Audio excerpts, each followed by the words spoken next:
Nintendo betrays Sony, unintentionally creating the Sony PlayStation. So, I got a little bit of something special for y'all. This is for my gamers particularly. I got a little story time for y'all. So we're just going to fly through this and we're going to get on out of here. And I got the whole breakdown. So let's tap in and check out a little interesting part in gaming history that changed the world as we know it today. All right, let's go. Sony wasn't supposed to build the PlayStation. It was just helping Nintendo create a new console. Then Nintendo humiliated and backstabbed them in front of the whole world.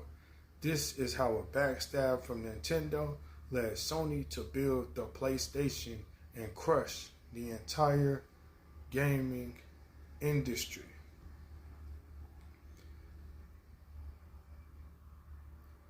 In the late 1980s, Nintendo dominated gaming. Its Super Nintendo console was a massive hit, but it needed a new upgrade, a disc-based system to replace cartridges. Nintendo didn't have the tech, so it partnered with Sony to build a CD-ROM add-on for the Super NES. It would be called the Nintendo PlayStation. Sony poured money and engineers into the project. It would combine Nintendo's games with Sony disc tech. The contract even gave Sony licensing rights to games on the new format. But Nintendo got cold feet. They didn't like how much power Sony would have over licensing and profits, so they made a secret deal behind Sony's back. In 1991, Sony took the stage at CES to unveil the Nintendo PlayStation. The very next day, Nintendo betrayed them, announcing a new partnership with Philips instead. Sony was humiliated. Executives were furious, but instead of backing down, they quietly started planning their revenge. Sony made a decision. If Nintendo didn't want their help, they'd build a console of their own, a more powerful one, under full Sony control. They called it the PlayStation. At first, nobody believed they could pull it off. Sony had never made a game console. They weren't even in gaming. But when the PlayStation launched in 1994, it was a beast. 3D graphics, CD-based games, more developer freedom. It was modern, cool, and cheaper to make than cartridges. It sold over 100,000 units on launch day in Japan, and when it hit the US, it outsold the Sega Saturn and buried Nintendo's N64. Sony had the advantage.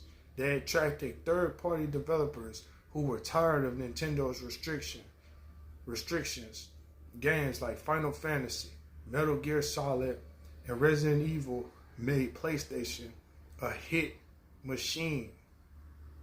By 1999, the PlayStation had sold over 70 million units. Nintendo was no longer king, and Sony had become a gaming empire. Ironically, Nintendo's betrayal gave Sony everything it needed: the tech, the motivation, and the grudge. Today, PlayStation is one of the most successful brands in gaming history. Sony dominates console sales, and Nintendo never got that power back. So, that was something interesting right there. That was just like a roller coaster of my childhood, probably a lot of our childhoods. Because we don't know exactly what goes on with all of this shit behind the scenes, but it's so interesting because I had a Nintendo 64, I had a Sega Dreamcast, I didn't have a Saturn, And my big brother had a PlayStation 1. So my thing, when I was that young back in those days, my thing was the 64. You know what I'm saying? I was a kid, so I was playing shit like Smash Bros. And, you know what I'm saying, Mario and shit. You know what I'm saying? Pokemon and wrestling and shit. So I had Pokemon Stadium. Is that what it's called? I think it's called Pokemon Stadium. Yeah, I had that kind of shit. Pokemon Stadium. You know what I'm saying? Like Lego Star Wars and all that shit. You know what I'm saying? When I was a kid, wrestling and shit. You know what I'm saying? WWF, No Mercy and shit. You know what I'm saying? Like, so I wasn't really that big on the PlayStation or none of that shit back then. Like I say, I had a 64, but my brother had a PlayStation. I remember I played it sometimes, but as I got older, I knew. I was like, okay, the PS1 is a big deal though. Like, this shit is crazy. You know what I'm saying? So, and PS2, by that point, it was definitely game over. PS1 took off because, like they say, PS1 started getting stuff that other systems couldn't get. That's where it got ugly. I'm not gonna hold you. That's where it got ugly. When PS1 started getting shit like Final Fantasy and all that, it was over, bro. I'm not gonna lie. It started getting Resident Evil, like the report said, and it started getting shit like that brought Capcom. That even brought Street Fighter from a Nintendo thing, because like Street Fighter 2 was on Super Nintendo. That was part of that. Super Nintendo was dominant, they say, right, in that little era. By the time that shit turned to late to the mid 90s, late 90s, Street Fighter jumped off of Nintendo, really, bro, because part of the restriction shit, again, it's only so far they could go with it. Nintendo they weren't thinking bigger than what they were in the sense of the innovative part of it. They were leaning on the success they had, shit like Mario, blah, blah, cool. But PlayStation was like, nigga, we're finna do more than just some little cult shit. We're finna take over. Like, we're just getting started. Like, nigga, we're finna get Final Fantasy. Like, bro, PlayStation had 3-disc games and shit. Like Final Fantasy 7. I used to have that game, bro. That game is 3 discs. That's crazy shit. You know what I'm saying?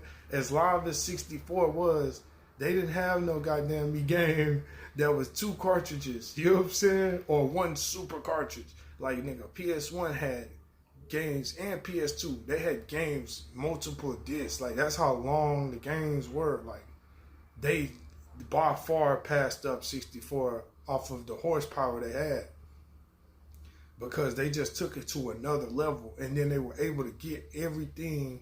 Like they say, people getting tired of Nintendo just trying to bully everything and just dictate everything.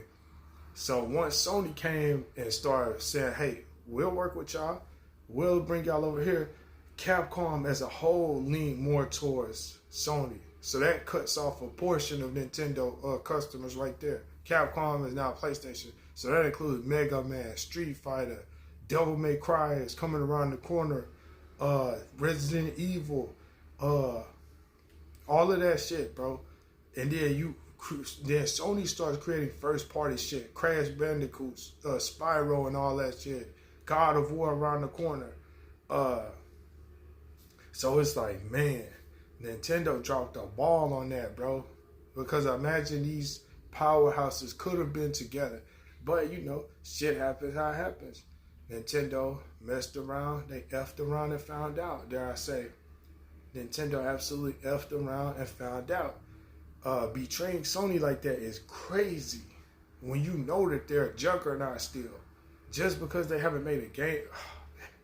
That's just such an L for Nintendo. I know they don't care because they're still just fine on their own.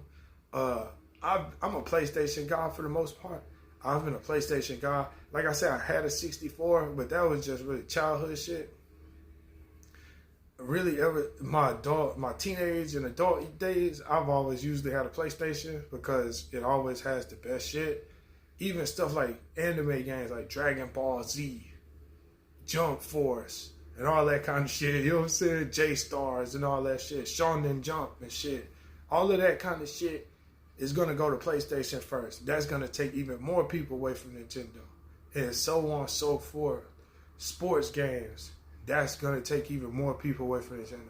because PlayStation is going to prioritize that. Nintendo isn't. They're only going to prioritize what they want. So that's fine, but you're going to have more and more people get away from it. And Nintendo isn't crying. Like, they're just fine. They still sell their numbers. They still do what they do. But are they behind the PlayStation now? Absolutely. And like the report says, it's not even close anymore. But that's a little bit of story time for gaming history.